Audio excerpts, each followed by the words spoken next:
Welcome to your deep dive into the Rig Veda.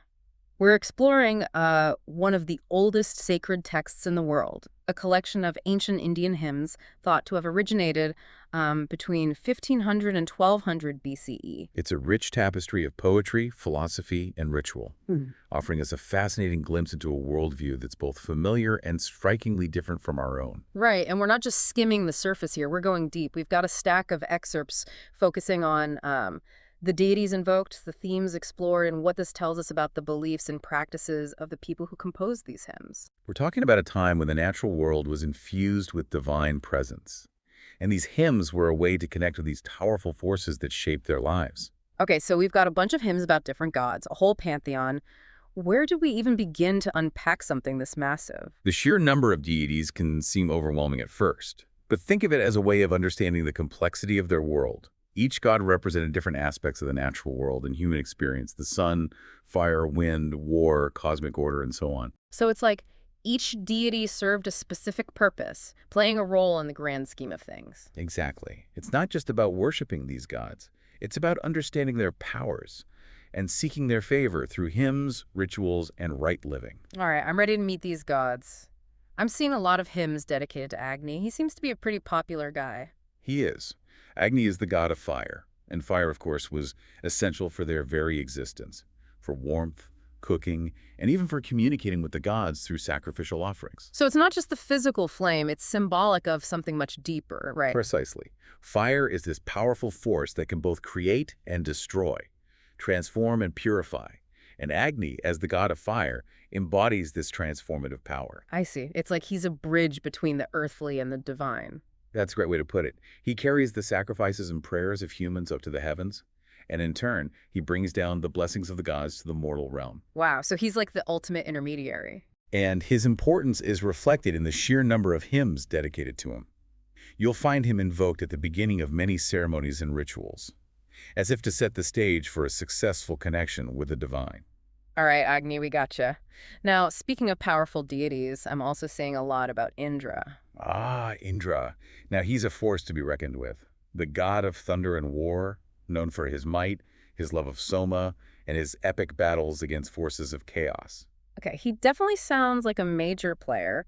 What are some of these battles that make him so famous? Well, the most famous one is his slaying of the dragon Vritra, who had hoarded all the waters, bringing drought and famine to the land. So it's not just about physical strength, it's about overcoming obstacles that threaten the well-being of humanity. Exactly. By slaying Vritra, Indra releases the life-giving waters, restoring fertility and abundance.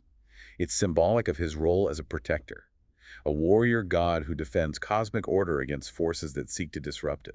I can see why he'd be popular. Who wouldn't want a god like that on their side? What else do these hymns tell us about Indra? They paint a picture of a god who's both powerful and generous, a fierce warrior, but also a provider of bounty. He's often invoked for strength, victory, and even for material wealth. So they weren't afraid to ask for worldly blessings as well as divine favor. Not at all. For them, worldly prosperity was seen as a sign of divine blessing, a reflection of living in alignment with the cosmic order. Interesting. So it's not a separation between the material and the spiritual. It's all interconnected. Okay, next up we have Mitra and Varuna. What's their story? Mitra and Varuna are a fascinating pair. Think of them as the guardians of cosmic law and order. They represent truth, righteousness, and the maintenance of balance in the universe. So they're like the cosmic judges making sure everyone plays by the rules. You could say that. They uphold the ethical principles that govern both the human and the divine realms. One hymn even describes how they can conquer falsehood with their adherence to eternal law. Wow, that's powerful. It suggests that truth and justice were fundamental values to the Vedic people, and they saw these values reflected in the divine realm. Exactly.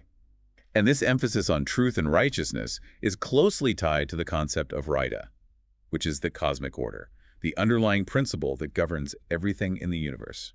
Okay, so it's like a cosmic law of nature, a set of principles that ensure harmony and balance. Precisely. And Mitra and Varuna are the ultimate upholders of this cosmic order, ensuring that everything runs smoothly according to these divine laws. This rita concept seems really important to understanding their worldview. It is. It's like the foundation of their belief system, the underlying principle that connects everything together, and we'll see it reflected in many of the hymns we explore. All right, I'm definitely going to keep that in mind as we go deeper. Now, I'm seeing a lot of vibrant imagery associated with Savitar. Who is this radiant deity? Savitar is the god of the sun, the life-giving force that drives away darkness and brings warmth and nourishment to the world. So he's like the source of all life and energy. You could say that. Yeah. He represents the vital force that sustains all beings, and he's often invoked for prosperity, well-being, and even for long life. And I'm noticing a lot of descriptions of his chariot. It seems to be a pretty big deal. It is. The chariot is symbolic of Savitar's journey across the sky, bringing light and life to the world. It's often described as being adorned with gold, pearls, and precious stones, reflecting the splendor and majesty of the sun god. I can see why they'd want to emphasize that. It's like they're trying to capture the brilliance and awe-inspiring power of the sun through these vivid descriptions. Exactly. And this emphasis on Savitar's chariot also highlights another important aspect of Vedic thought, the importance of motion and dynamism. Okay, I'm intrigued. How does this idea of motion play out in their beliefs? Well, for the Vedic people, the cosmos wasn't static. It was constantly in motion, a dynamic interplay of forces. And this dynamism is reflected in the movement of the sun, the wind, the rivers, and even in the cycle of life and death. That's a really interesting perspective. It's like they saw the universe as this vibrant, ever-changing entity, and they thought to understand and align themselves with this dynamic flow. Precisely. And this appreciation for dynamism is something we'll see reflected in many of the hymns we explore, particularly those dedicated to deities associated with movement and change, like the wind god Vayu or the storm gods, the Maruts. Okay, I'm ready to dive deeper into this dynamic world, but first, I have to ask about these intriguing divine twins, the Asvins. What's their story? The Asvins are a captivating duo, renowned for their role as divine healers, protectors, and rescuers. They're often depicted as young, handsome horsemen, embodying vigor and swiftness, always ready to come to the aid of those who call upon them. So they're like the cosmic 911. You could say that. Their association with horses and chariots emphasizes their ability to respond quickly to pleas for help, traveling vast distances in an instant. They're even credited with rescuing people from shipwrecks, restoring youth to the elderly, and even saving a quail from the jaws of a wolf. Wow, talk about a diverse resume. What I find interesting is that they seem to be involved in both grand, heroic feats and more everyday acts of compassion. What does that tell us about how the Vedic people viewed the divine? It speaks to a belief that the divine was present in all aspects of life, both the extraordinary and the mundane. The Asvins weren't just distant, aloof gods. They were actively engaged in the world, intervening to help those in need, regardless of the scale of the problem. It's like they saw the divine as a source of both strength and comfort, a force that could help them navigate the challenges of life, big or small. Exactly. And this idea of seeking divine assistance in both practical and spiritual matters is a recurring theme throughout the Rig Veda. It's not just about worshiping these gods. It's about forging a relationship with them, asking for their guidance and support in navigating the complexities of life. That makes sense. It's like they saw the divine as an active participant in their lives, not just a distant observer. Precisely. And this active engagement with the divine is reflected in the hymns themselves, which are not just passive expressions of praise, but active attempts to connect with these powerful forces, to make a request and to seek guidance. All right, so we've met some of the major players in this divine cast. Agni, Indra, Mitra, Varuna, Savitar, the Asvins. It's amazing how each deity reflects different facets of their worldview. But I'm also curious about the hymns that focus on the natural world itself, like the ones dedicated to heaven and earth. Those hymns are particularly beautiful, revealing a deep reverence for the natural world and a sense of awe at the power and mystery of creation. Heaven and earth are often invoked as the primordial parents, the source of all life, representing the masculine and feminine principles that create and sustain the universe. It's like they saw the divine reflected in the very fabric of the cosmos, in the interplay of these fundamental forces. Exactly, and these hymns often grapple with profound questions about the origins of the universe, the nature of existence, and the relationship between humanity and the divine. One hymn even asks, which of these is elder, whether later? How were they born? Wow, that's getting deep. It shows that they weren't afraid to ask the big questions, to explore the mysteries of creation. Right, and they didn't claim to have all the answers. These hymns express both a sense of wonder and a sense of humility in the face of the vastness and complexity of the universe. I'm also noticing a lot of hymns dedicated to the Maruts. Who are these boisterous deities? The Maruts are the storm gods, often depicted as a band of youthful warriors riding through the sky on their chariots, bringing wind, rain, thunder, and lightning. They represent the raw, untamed power of nature, both awe-inspiring and a bit terrifying. So they're like the wild children of the divine realm. You could say that. Right. They embody the unpredictable, sometimes destructive aspects of nature, but they're also associated with fertility and abundance. The rain they bring is essential for life, even if it sometimes comes with a bit of chaos. That makes sense. It's like they're acknowledging that nature has both a nurturing and a destructive side. Precisely. And this dual nature of the divine is something we see reflected in other deities as well, like Rudra, who's associated with both healing and destruction. I'm really starting to see how these hymns reflect a deep understanding of the complexities of life. The interplay of light and darkness, creation and destruction, order and chaos. It's a very holistic worldview, recognizing that these seemingly opposing forces are actually interconnected and essential for the balance of the universe. And this brings us back to the concept of arta, right? The idea that there's this underlying cosmic order that governs everything. Exactly. Maintaining rita is essential for harmony and well-being, both on a personal level and on a cosmic level. And the hymns offer guidance on how to live in alignment with this cosmic order, how to secure the favor of the gods, and how to navigate the challenges of life. So these hymns aren't just abstract theological musings, they're practical guides for living a good life. That's a great way to put it. They're meant to be both inspirational and instructional, offering insights into the nature of the divine, the human condition, and the path to a fulfilling life. All right, so far we've been focusing on the deities and the broader themes of the Rig Veda, but I'm itching to dive into some specific hymns to see how these ideas play out in the actual verses. I'm with you. Let's explore some of these hymns in more detail and see what other gems we can uncover. Okay, I'm particularly drawn to the hymns dedicated to Soma. We've touched on it briefly, but I'm curious to know more about this sacred drink and its significance in Vedic ritual. Soma is fascinating. It's more than just a drink. It's a sacred substance, often personified as a deity.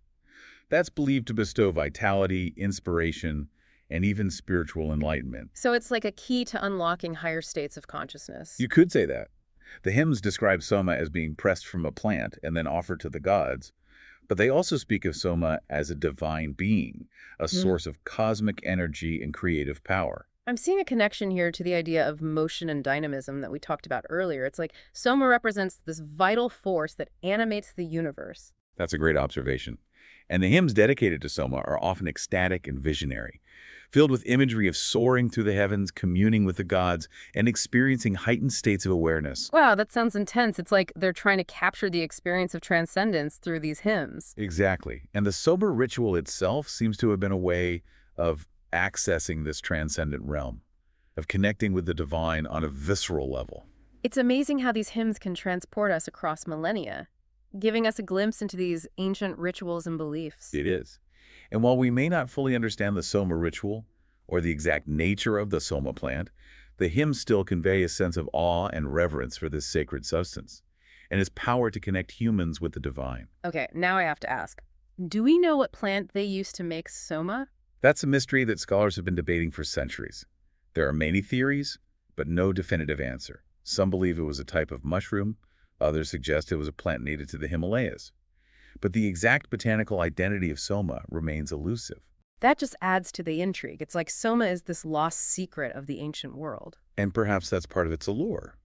It's a reminder that there are still mysteries to be uncovered, secrets hidden within these ancient texts waiting to be revealed. Okay, I'm ready to delve deeper into some specific Soma hymns. What do you suggest we look at first? Let's start with hymn IX.87. It's a beautiful invocation to Soma, describing its preparation, its journey to the gods, and its power to bestow blessings upon those who partake in the ritual. All right, let's hear it.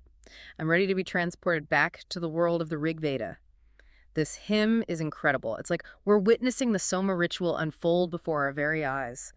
The verses describe the pressing of the Soma plant, the filtering of the juice, and the offering of the sacred drink to the gods, accompanied by chants and hymns. And it's not just a mechanical process. Oh. There's a sense of reverence and awe in these verses, as if they're participating in a sacred act that connects them with the very source of life and creation. I'm struck by the way the hymn personifies Soma, describing it as a powerful being with a will of its own. It says, "Soma, flow onward with thy stream, a bowl for Indra to enjoy." It's a beautiful image that conveys the potency of Soma. It's not just a passive drink, it's a force of nature, a divine being that could invigorate and inspire.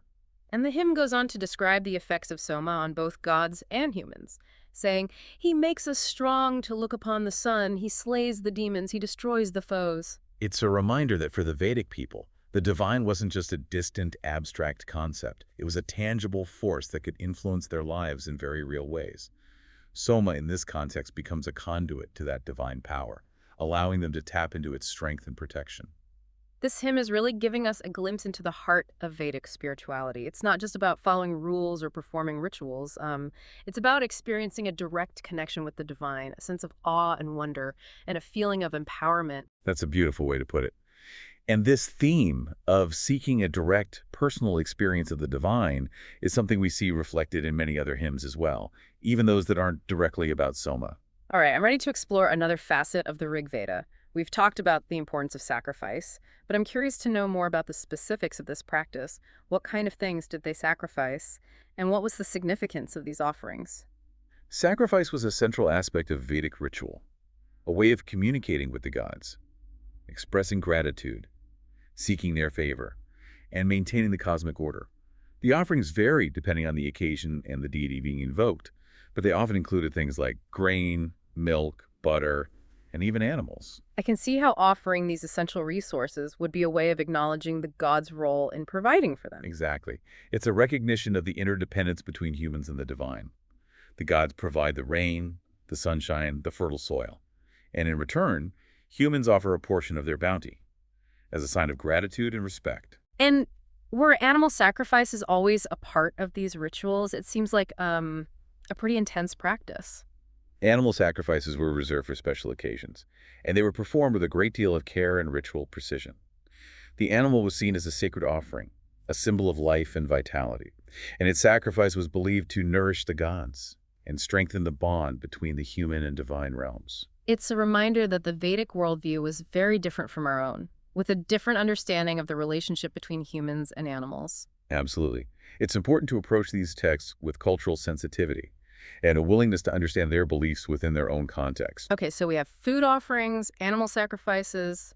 What else? Another important aspect of sacrifice was the offering of hymns and chants. The very act of reciting these sacred verses was seen as a form of offering, a way of pleasing the gods with beautiful words and melodies. It's like the hymns themselves become a form of sacrifice, a way of channeling their devotion and aspirations. Exactly. And this highlights the power of language in Vedic thought. Words were not just empty sounds. They were believed to have a real force, a power to influence the world and connect with the divine. That's fascinating. It's like they saw language as a bridge between the human and the divine, a way of accessing and influencing the realm of the gods. And this belief in the power of language is reflected in the meticulous care with which the hymns were composed and recited. Every word, every syllable, every intonation carried weight and significance. This is giving me a whole new appreciation for the artistry and complexity of these hymns. They're not just poems, they're powerful incantations, carefully crafted to channel specific energies and intentions. That's a great way to think about it. They're like sonic blueprints, encoded with spiritual meaning and designed to resonate with the cosmic forces. Okay, I'm really curious to explore some hymns that focus specifically on the concept of sacrifice. What do you suggest we look at? Let's delve into Hymn 162. It's a beautiful hymn that celebrates the act of sacrifice, describing the preparation of the offering, the kindling of the fire, and the invocation of the gods. All right, I'm ready to witness this sacred ritual unfold through the power of these ancient verses. The hymn begins by invoking Agni, the god of fire, who plays a central role in the sacrificial ritual. It says, "Agni, I kindle thee at dawn, bright God, the minister of sacrifice." It's like they're setting the stage, inviting Agni to be present and to carry their offerings to the heavens. Exactly. And the hymn goes on to describe the offerings being brought forth, including cakes and butter, which are placed upon the sacred fire. I can almost smell the aroma of the burning offerings, the sweet scent of ghee filling the air. The hymn paints a vivid sensory experience, transporting us back to the time and place where these rituals were performed. And it's not just about the physical offerings. It's about the intention behind them, the devotion and gratitude expressed through this act of giving. I'm also noticing a lot of emphasis on the specific actions and gestures involved in the ritual. It's like every movement, every utterance has a precise meaning and purpose. Exactly. The ritual is carefully choreographed. a sacred dance that's meant to harmonize human actions with cosmic forces. And the hymn culminates with a call to the gods, inviting them to partake in the offerings and to bestow their blessings upon the worshippers. It's a beautiful expression of the reciprocal relationship between humans and the divine. Humans offer their devotion and their bounty, and in return, the gods provide protection, guidance, and abundance. This hymn really captures the essence of Vedic sacrifice, the intricate interplay of ritual, devotion, and the desire to connect with the divine. It's a reminder that for the Vedic people, the spiritual and the material were inextricably intertwined. Their rituals were not just about seeking otherworldly rewards, they were about seeking a harmonious balance between the human and the divine, a way of aligning themselves with the cosmic order, and living a life of purpose and fulfillment. This has been an incredible deep dive into the Rig Veda. I feel like we've only just scratched the surface, but we've uncovered so many fascinating insights into their worldview, their beliefs, and their aspirations. It's amazing how these ancient hymns can still speak to us across the millennia, challenging our assumptions, expanding our understanding of the human experience, and reminding us of the timeless search for meaning and connection. Absolutely. And it makes you realize that despite the vast differences in time and culture, we share a common thread with the composers of the Rig Veda, a desire to make sense of the world, to connect with something larger than ourselves, and to find our place in the grand scheme of things. It's a testament to the enduring power of these hymns, that they can still inspire us, challenge us, and connect us to the deepest longings of the human heart. Well said. I'm walking away from this deep dive with a profound sense of awe for the wisdom contained within these ancient verses, and a renewed appreciation for the enduring power of the human spirit, to seek meaning and connection. It's been a pleasure exploring these hymns with you, and I encourage our listener to continue their own exploration of the Rig Veda. There's a whole universe of wisdom waiting to be discovered within these ancient texts. Beautifully said. Thanks for joining us on this incredible journey.